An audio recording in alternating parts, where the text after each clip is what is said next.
Assalamualaikum warahmatullahi wabarakatuh. Waalaikumsalam warahmatullahi wabarakatuh. Bismillahirrahmanirrahim. Alhamdulillahirrahmanirrahim.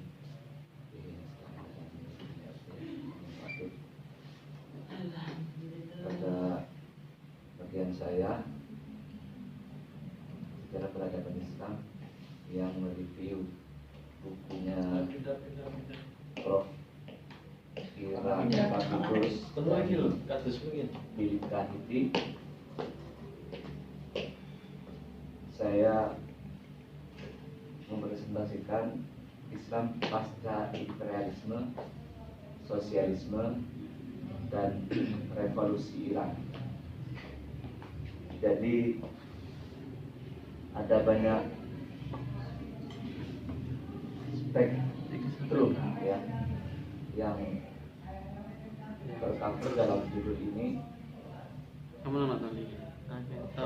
Imperialisme, pasca imperialisme ya, sosialisme dan revolusi Iran. Ini kajiannya Islam di seluruh belahan bumi yang ada penduduk Muslim di situ. Nah, pasca imperialisme ini, imperialisme sendiri ya, artinya adalah penjajahan ya. Dalam bahasa kita imperialisme atau perluasan kekuasaan. Tidak dapat.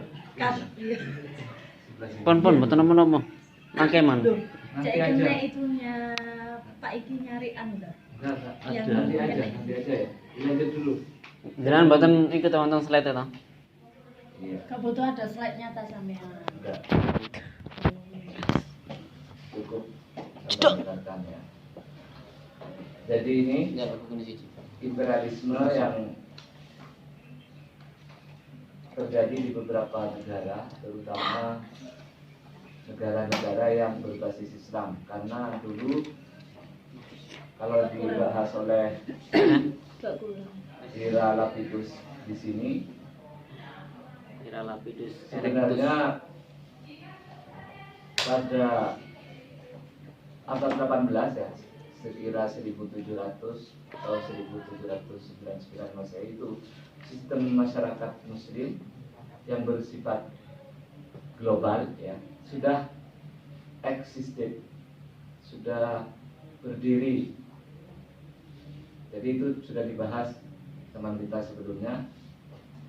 Artinya semacam negara Islam yang mendunia itu sudah ada. Jadi berarti itu yang dimaksud di sini kira-kira Utsmani kan ya. Utsmani itu kan sudah mendunia karena sudah menjajah Eropa juga. Nah, pada masa berikutnya ketika Eropa yang sudah mengalami masa Aklarun, Enlightenment, pencerahan,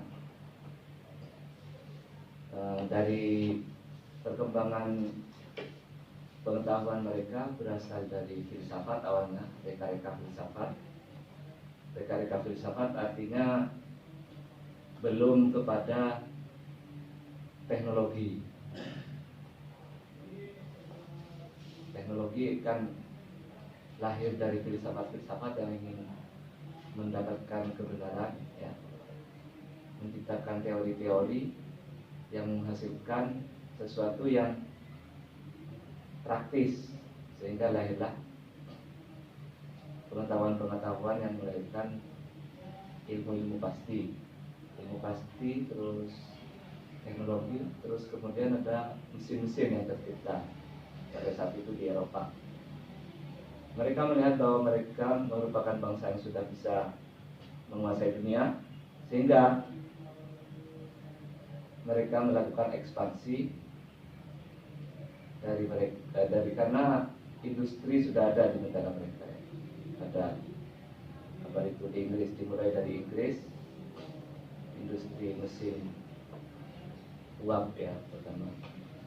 Kalau kita sebut itu industri era 1.0 ya. Tuh. Jadi awalnya di situ sehingga mereka ingin ekspansi ke wilayah-wilayah di sekitarnya dan yang bisa mereka jangkau. Dan salah satunya yang sampai ke Indonesia itu dari negara yang jauh dari Eropa itu Belanda ya. Tapi kalau di Indonesia ada pembahas sendiri yaitu Kiai Muhammad Ali dan Ustaz Asrowi nanti. Saya ke negara-negara yang lain saja. Nah itu sebagai pembuka ya. Ini pada abad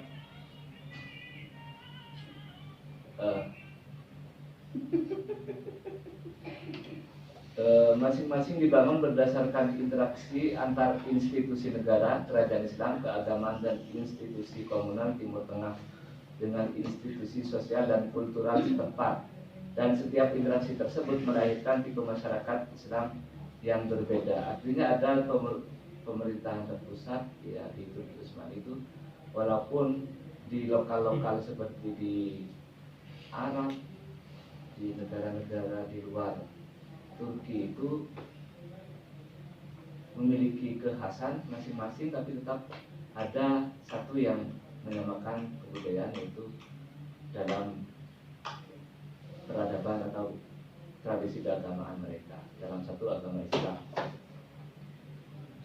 Pada abad ini juga dan pada abad 19 proses evolusi masyarakat Islam dikacaukan oleh campur tangan bangsa Eropa. Nah ini kemudian bangsa Eropa ini masuk. Pada akhir abad 18 pihak Rusia, Belanda dan Inggris membentuk pemerintahan teritorial di padang rumput utara Asia Tenggara dan di anak benua India. Ini Inggris yang ke sini, yang ke anak benua India, terus ke Asia sebagian ya, yang ke Asia itu kan ke ini yang Malaysia ini. Dan campur tangan perdagangan diplomatik Eropa telah berkembang di beberapa wilayah Muslim lainnya. Pada abad 19 dan awal abad 20, yaitu 1900 ya, di awal itu abad-abad itu, awal abad kita kemarin, kita lahir di abad 20 ya, tapi kita hidup di abad 21. Dan di anak benua India dan campur tangan perdagangan diplomatik Eropa telah berkembang di beberapa wilayah Muslim lainnya. Pada abad 19 dan awal abad 20 antara terdesak oleh kebutuhan ekonomi industrial. Nah itu kan mereka sudah negara industri ya, Eropa itu era industri 1.0 itu 1.0 dan 1.0. Maka mereka butuh pemasok bahan-bahan untuk mereka jual lagi, mereka kelola atau mereka konsumsi. Dan oleh persaingan politik dan ekonomi antara mereka, jadi negara-negara sendiri satu sama lain sama-sama mengupayakan untuk menjadi yang terbaik, yang paling maju. Negara-negara Eropa mendirikan imperium atau daerah jajahan, imperium teritorial atau daerah jajahan di seluruh belahan dunia, masing-masing ake-akean, banyak-banyakan negara yang mereka kuasai, yang mereka jajah, dengan memperbanyak militer tentunya.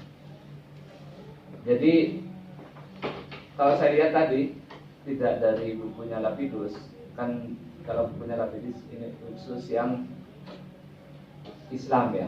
Jadi daerah jajahan Inggris saja itu 90 negara. Ada sebagian yang ikut persemakmuran. Banyak sekali 90 negara itu yang bisa dijajah. Dan memang Inggris yang terbanyak.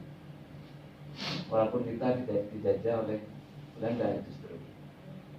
Yang dijajah oleh Inggris kebanyakan lebih maju dari Indonesia. Entah India, Malaysia, Mesir juga. Mesir itu pernah dijajah oleh Inggris. Inggris memperkokoh imperium mereka di India dan Melayu dan merebut kekuasaan atas Timur Tengah. Timur Tengah juga Afrika Timur, Nigeria dan sebagian wilayah Afrika Barat. Prancis menguasai Afrika Utara dan sebagian besar wilayah Afrika Barat. Jadi Afrika Barat ini meliputi Ghana, Mauritius dan sekitarnya. Saya nggak bisa menampilkan pertanyaan. Katanya Nigeria, Afrika ya, Nigeria. ya. Prancis menguasai Afrika Utara dan sebagian Timur Tengah dan beberapa wilayah lainnya. Koloni Jerman dan Italia yang berskala kecil. Jerman juga punya cuma sedikit sama Italia. Berskala kecil juga terbentuk di Afrika. Pada awal abad 20, beberapa kekuatan Eropa dan Cina telah berakhir menuntaskan penaklukan mereka terhadap dunia Muslim. Nah, seharusnya intervensi Eropa secara nyata mengubah struktur internal masyarakat Muslim. Jadi itu penjajahan mereka bukan hanya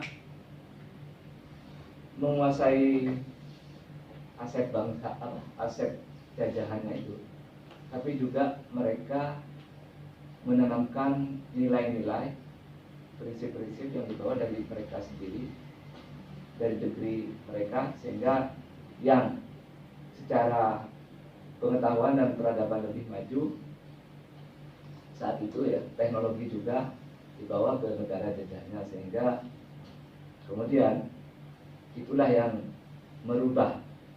Jadi nanti di akhir kesimpulan itu disebutkan bahwa jajahan Eropa itu akhirnya ketika membentuk negara itu tidak lagi mengikuti cara-cara negara sebelumnya yang berupa kerajaan misalnya. Akhirnya demokrasi dan sistem republik itu tercipta dari bekas jajahan Eropa setelah dijajah beberapa tahun lamanya, atau bahkan ada yang berapa abad. Nah, dalam beberapa bahasan berikut akan mencermati beberapa masyarakat Muslim yang utama. Nah, ini dan berusaha menemukan peran pengaruh Eropa dan peranan landasan kultural dan institusional terhadap transformasi modern masyarakat. Nah, ini yang ditunjukkan oleh Lapidus, bahwa Eropa ya yang menjajah negara-negara yang sangat banyak itu di negeri jajahannya memang merubah secara kultur masyarakatnya, sistem politiknya, sistem bernegaranya itu dirubah.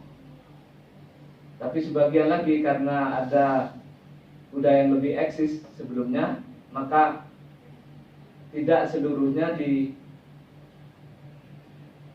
oleh negara jajahan yang kemudian merdeka itu.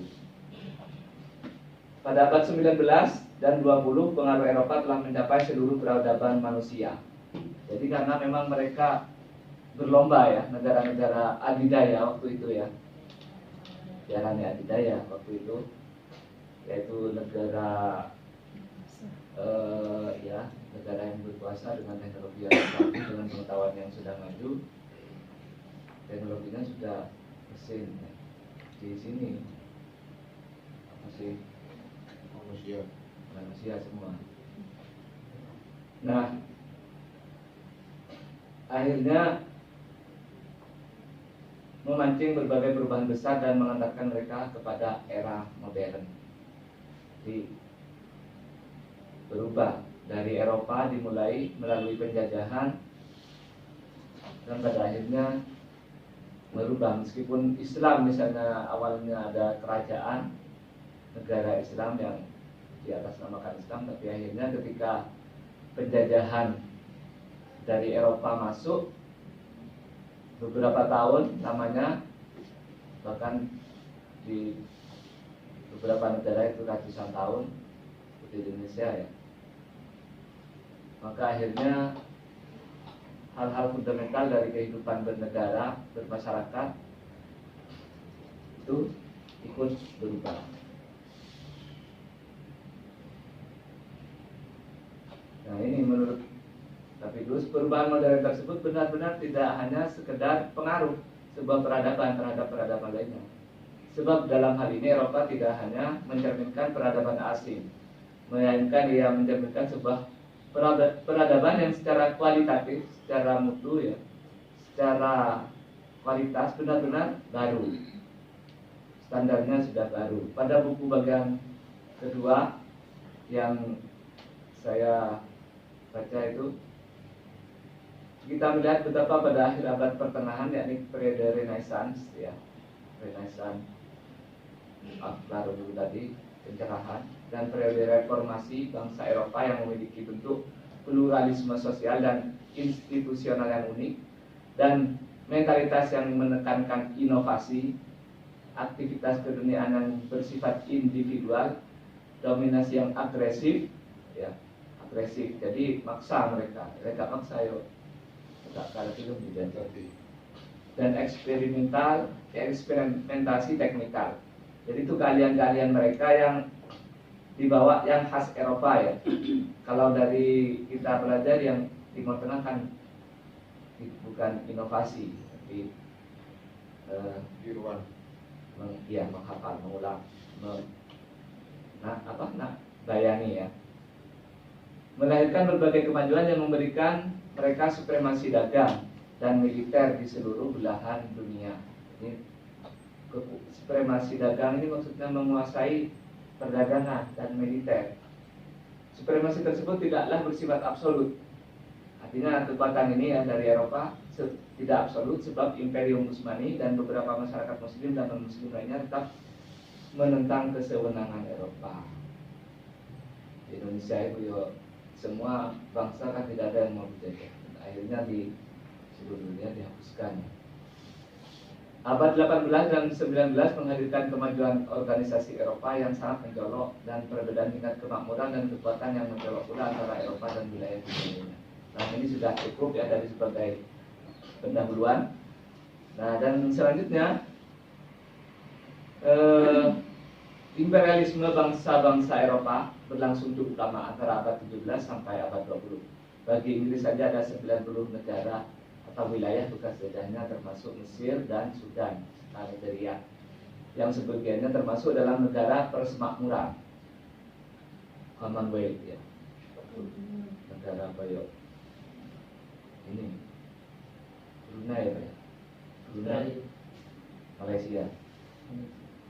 Sementara negara atau wilayah jajahan Perancis meliputi Maroko, Tongo-Tongo nih ya, kalau itu nyeberang laut, tapi orang laut ini nang Maduro ya, buat laut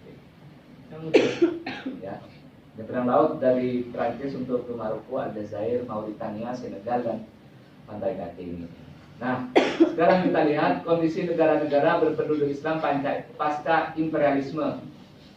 Di Aljazair ya, Aljazair menjelang penaklukan Perancis diperintah oleh Karek 10% nih. Laptop apa? HP ini siapa? saya. Ah, apa namanya? Janisari, ada yang ingat kemarin? Jeniskan. Janisari. Janisari. Ada yang ingat nggak? Janisari. Janisari. Itu yang dijelaskan buat itu loh, Bu Aini, Bu Aini. Janisari. Oh, Ada nggak? Janisari itu Pak Rifan. Apa? Iya. Apa itu Janisari? Tentara. Nah, ya tentara elit di Turki Utsmani yang bukan dari keluarga Turki, tapi dari bekas budak-budak yang pintar-pintar, anak mamluk gitu. Bukan, itu tentara elit kayak Oh, belum. Kopassus. Kopassus. Iya, Pak Rifan sama siapa itu? Nah, ini yang kemudian yang menguasai Aljazair ini. Sebelumnya ya, sebelum Prancis masuk. Jadi ini berkolaborasi, yang elit militer itu berkolaborasi dengan kepala suku lokal, kepala suku. Jadi kerjasama dengan tokoh sufi juga. Lega didukung sufi dan didukung agama kan, sebuah politik kan tidak kuat ya. Kalau satu di Indonesia gak nangkap wakil ketua agama ya buat yang menggalang dukungan berdasarkan afiliasi, jabatan, dan loyalitas keagamaan. Nah, Kedatangan Prancis benar-benar memporak-porandakan tatanan sosial dan kebudayaan di sana hingga hancur bangunan kota dan peradabannya. Nah ini Hancur Dijelaskan. lebur tulangku. dijelaskan cukup detail di sini di bukunya Lapidus, karena memang Lapidus ini selain juga apa dari literatur, dia juga mendatangi Dia pun bilang itu. Amerika. Tapi penelitiannya sampai Dia itu ini oh iya belum dikutip lagi ya. Lapidus ini kan Harvard juga, alumni Harvard. Alma mater ambek menteri. Iya. Sama satu negara dengan sekolahnya Pak Basri. Pas-pas Bu, nggak? Basri. Lulusan nanti. Iya.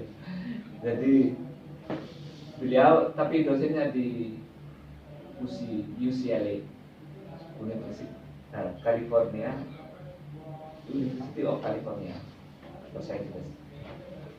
Nah, di Berkeley gitu. Saya nggak tahu karena di situ Berkeley. iya. Brokoli. Jadi karena di situ kan sistem kampus itu nggak seperti di Indonesia kan. Di Indonesia sendiri-sendiri negeri sendiri di satu kota kan nggak banyak negeri. Tapi di sana satu kota itu bisa banyak universitas negeri. Di Malang ini banyak universitas negeri dari yang agama, dari yang umum dan pendidikan. Jadi di sana itu jadi satu Iya. area. Weh. Nah jadi modusnya seperti itu. Mereka menjajah itu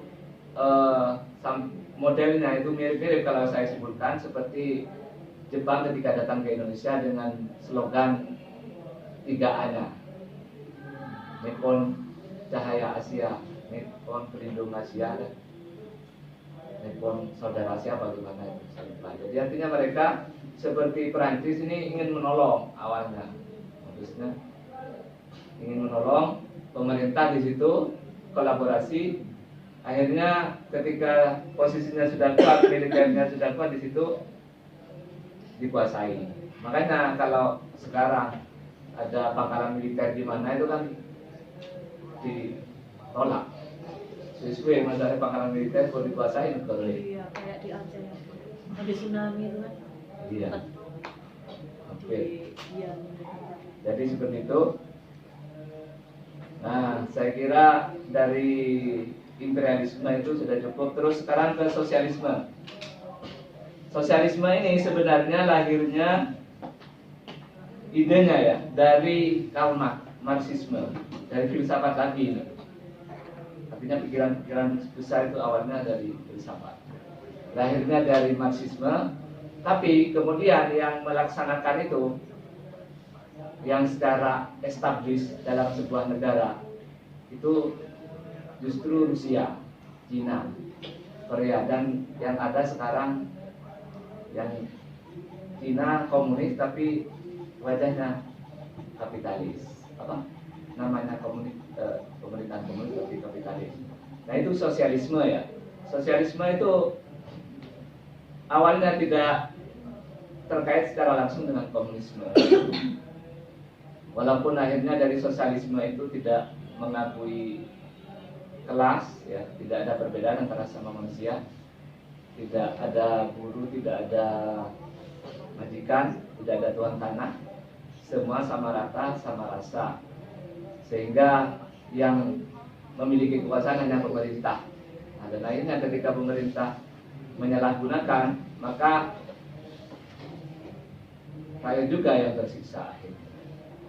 Nah, sosialisme ini pengaruhnya di dunia Islam itu banyak merubah, sehingga semacam kerajaan akhirnya runtuh karena ide sosialisme.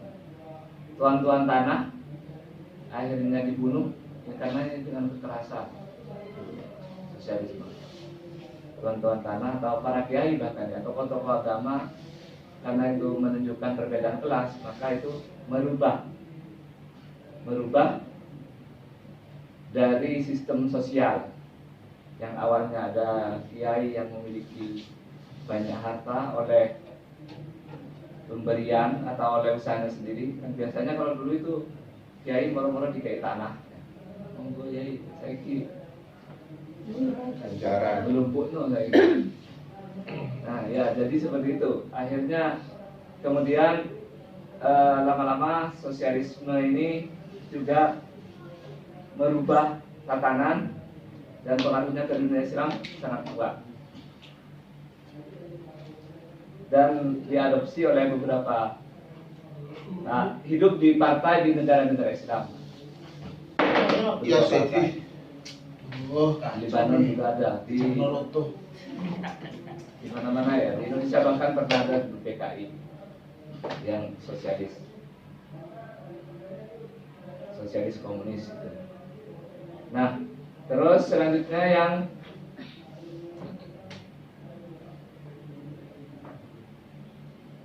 revolusi Iran ya. Revolusi Iran itu juga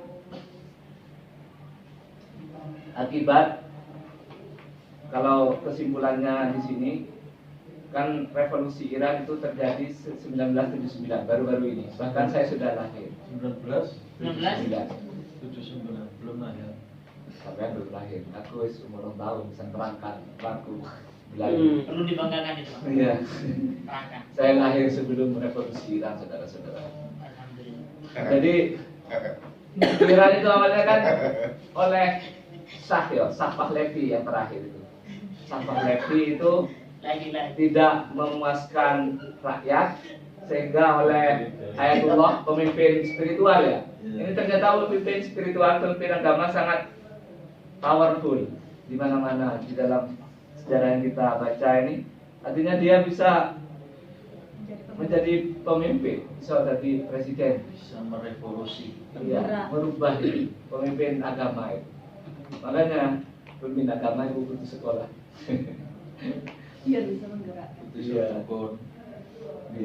Ya, jadi seperti itu ya dari kesimpulan saya yang terakhir tentang revolusi Iran ini, itu adalah semacam efek domino dari Eropa yang menjajah dan kemudian negara bekas jajahnya itu berdiri sendiri sesudah merdeka menjadi republik-republik, bukan lagi berdiri seperti dulu, seperti sebelum dijajah itu sebagai kerajaan yang dipimpin oleh seorang raja yang memutuskan individu. Nah, kalau di Iran ini akhirnya kan kerajaan di Iran ini, apa namanya, Shah Pahlavi ini, jadi diwariskan ya kerajaan, entah namanya apa, pokoknya Monarki. diwariskan kepada anaknya dan selanjutnya. Nah ini akhirnya di revolusi Iran oleh Ayatullah Ruhollah Khomeini dan hingga tercipta Iran seperti yang kita lihat sekarang ini yang sudah maju. Dan itu kesimpulan dari saya. Kira cukup. Assalamualaikum warahmatullahi wabarakatuh. Waalaikumsalam.